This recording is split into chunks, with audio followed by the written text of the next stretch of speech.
There was a time when all of humanity spoke the same way. There were no cultural boundaries, no separate traditions, no differing interpretations of the origin of life. Communication was direct, complete, and without noise. Knowledge did not need to be translated, adapted, or reinterpreted. It was shared. The ancient account describes a humanity that still carried very vivid memories of the first days after creation and of the events that completely changed the history of the planet. Generations still passed on what they had received from their ancestors, without long chains of forgetfulness. Imagine the impact of that.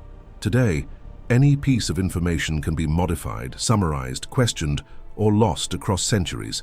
Back then, the fundamental stories of human existence were still alive in the collective memory. The past wasn't something distant. It was a recent legacy. People moved together, they thought together, they built together. And it was precisely this unity that led to one of the most remarkable episodes in ancient history.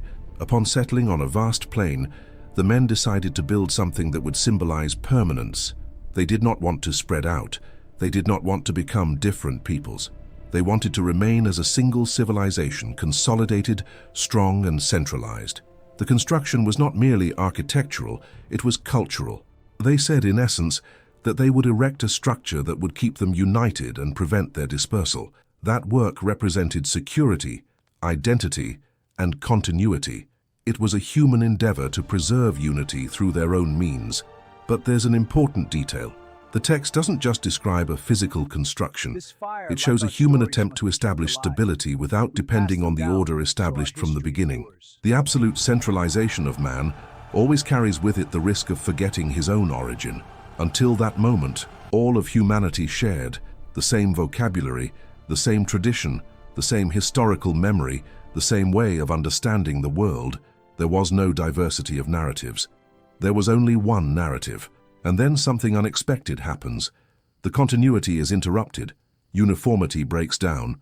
Language, which once united everyone, becomes multifaceted. And with the multiplication of languages, something deeper begins to happen. Knowledge ceases to circulate freely. Direct transmission breaks down.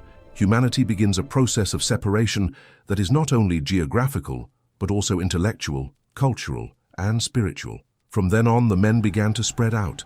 And when they scatter, each group takes only a part of what it knew, not because they chose to forget, but because the division itself makes it impossible to preserve everything. The world is entering a new phase, a phase of fragmented memory. As people began to move away from each other, something silent happened. Knowledge is no longer universal. Each group took with them what they managed to preserve. Some traditions were clearly maintained, others were adapted to new realities. Still others transformed over time as new generations tried to understand accounts that were no longer complete. This is the point of origin of ancient civilizations as we know them. Societies that share similar memories but are never identical. Many ancient peoples speak of an ordered creation. Many are talking about a major water catastrophe. Many people preserve very long genealogies of their ancestors, but none of them keep the same complete record. Why? Because after the dispersal, humanity ceased to function as a single body transmitting memory. Geographical separation also brought about environmental changes, dietary changes, climate change, daily challenges and changes. Each society began to develop its own solutions for survival, and as they adapted to the new territory, they reinterpreted what they had received. As generations pass, the focus changes. What was once a vivid memory becomes tradition. What was once tradition becomes a symbol. What was once a symbol becomes a myth for some, not because it was imaginary, but because it was incomplete. Without a common language, there was no way to compare accounts, correct distortions, or reinforce collective understanding. Isolation transforms even the strongest memory. At the same time, the cultural diversity that emerges comes to characterize human history. The multiplicity of peoples is not merely the result of physical displacement, it is a direct consequence of the initial division. Each new civilization becomes like a fragment of an ancient mirror. It reflects something true, but it doesn't show the whole picture, and this explains why so many ancient cultures seem to echo similar ideas about origin, order, and judgment. Even though they are separated by enormous distances, they didn't start out any differently. They became different. The process of separation did not completely destroy the past. It merely distributed it unevenly among nations. And so the world of independent civilizations is born, with distinct identities, histories that share common traits but follow different paths. Humanity, which once spoke with one voice, now spoke with many voices. The change was not merely cultural. It altered the very way in which human beings experience time, knowledge, and their relationship with history. When unity existed, learning was cumulative. Each generation received virtually the same fundamental understanding. After the dispersal, learning became reconstructive. Each people began to try to understand the past with limited access to original information. History ceased to be merely remembered. It became something to be sought. This marks the beginning of what we now call research, regional oral tradition, independent development of writing, and the constant attempt to reorganize what has been inherited.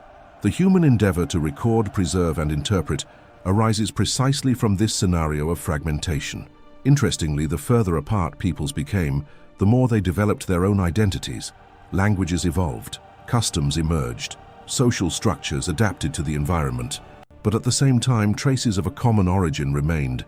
It's as if all of humanity carries a distant memory of having been one single family. This tension between ancient unity and current diversity accompanies all subsequent history. The world is becoming marked by encounters and reunions between peoples who, without realizing it, share much deeper roots than they imagine. The division of languages was not just an isolated event. She redefined it. The way in which knowledge would be transmitted, the way in which cultures would emerge, the relationship between memory and identity, the very development of civilization. Since then, human history has been a history of reconstruction. Reconstructing meaning, reconstruction of origin, rebuilding the connection. The ancient episode speaks not only of a moment of linguistic confusion, it describes the point at which humanity ceased to walk as a single community and began to tread multiple paths, all carrying parts of a common heritage.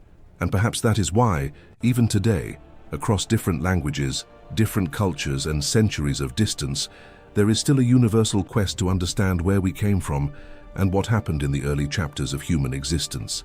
The division scattered the men, but it also spread enough signs so that the story would never be completely forgotten.